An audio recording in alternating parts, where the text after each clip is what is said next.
The Russian president himself lied into the face of European leaders, saying he was not planning to attack. It was days before the invasion. Russia is shameless. They sit at the chair they occupied in 1991 on dubious legal grounds, armed with a veto right and the feeling of total impunity. Russians are confident that they can get away with anything and they are entitled to do anything they want. They think this seat allows them to violate borders in a 19th century style imperialist conquest.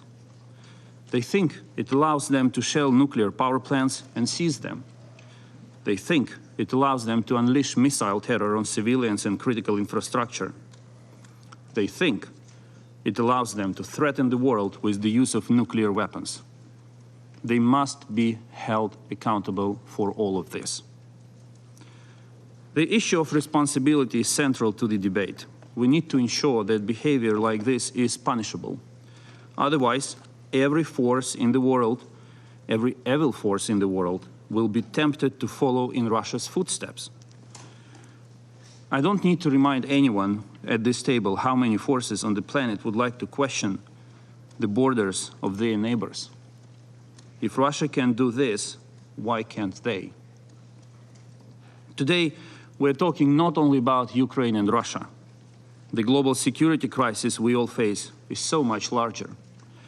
All members of the Council must realize that on February 24th, Russia attacked not only Ukraine,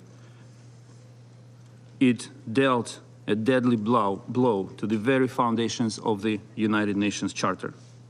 No nation can feel safe until Russia is held to account for violating the common principles agreed by all after the Second World War.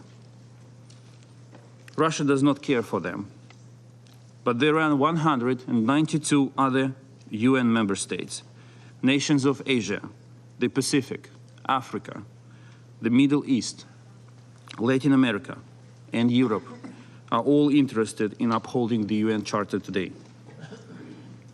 And Ukraine is fighting to defend principles of this charter, especially the principle of territorial integrity. Madam President, Russia's war of aggression has plunged the world into a multifaceted crisis. The consequences of this crime are felt far beyond Ukraine. Once Russian warships blocked Ukrainian seaports, it became clear that Ukrainian agricultural exports are vital to global food security. Russia has demonstrated that it is ready to put millions of people across Asia, Africa, and the Middle East at the risk of hunger simply to achieve its imperialistic goals. I take this opportunity to thank UN Secretary General Antonio Guterres and Turkey for facilitating the Black Sea Grain Initiative that allowed Ukraine to resume maritime grain exports this summer. Putin recently lied when he said that most of the grain has been sent to European countries. In fact, 2/3 of the grain we shipped went to consumers in Africa, the Middle East, and Asia.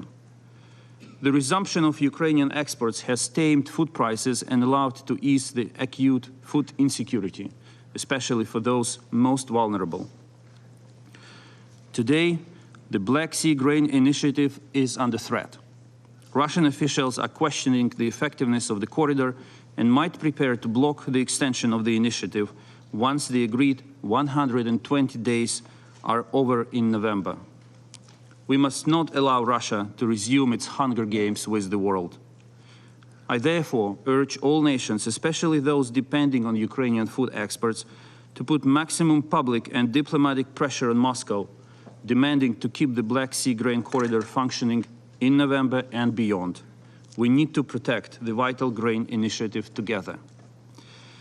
Ukraine remains a global food security guarantor. Despite our own dire situation, we decided to provide humanitarian aid to Ethiopia and Somalia, sending them an additional amount of our grains. Ukraine is interested in increasing maritime export volumes, both under the UN Food Programme and on market conditions. While hitting peaceful Ukrainian cities with missiles, Russia uses food and energy as weapons against the rest of the world. Putin sends tanks into Ukraine to kill Ukrainians while stealing the well-being and stability from every European household with energy blackmail and playing Hunger Games with Asian, African, Middle Eastern families by threatening the functioning of the grain corridor. We are in the same boat, all of us, Europeans, Asians, Africans, Arab nations, Latin American states. We are in the same boat, and we must confront these threats together. There is no place for neutrality. I said back in February here at the United Nations that no nation will be able to sit out this crisis created by Russia. It still stands. The best reaction to this crisis: stand with Ukraine to protect the UN Charter. Russia likes to talk about the developed world and the developing world. They try to drive a wedge between ones and the others. We in Ukraine do not differentiate.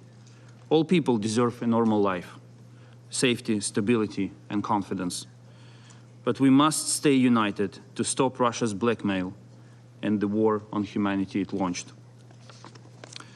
Dear colleagues, the most important pillar of international peace and security is the territorial integrity of states. No country is allowed to change internationally recognized borders by force. Russia has badly damaged this principle, and now the threat of war is hanging over everyone's head. To restore international peace and security, we need urgent and decisive action. Yesterday, President Zelensky proposed a peace formula which includes not only accountability, but a mechanism of security guarantees based on Article 51 of the UN Charter. Ukraine has developed the Kiev Security Compact, proposing a modern, multi-layered mechanism of guarantees to ensure Ukraine's security until the moment it becomes part of NATO. This document, though, is much broader than a tool of guarantee the security of Ukraine only. We see it as a universal mechanism that can be considered and applied to other countries and contexts in order to strengthen regional and global security architecture. Ukraine keeps working with partners to realize the vision of the Kiev Security Compact. This is our added value to international peace and security for all UN member states. Thank you.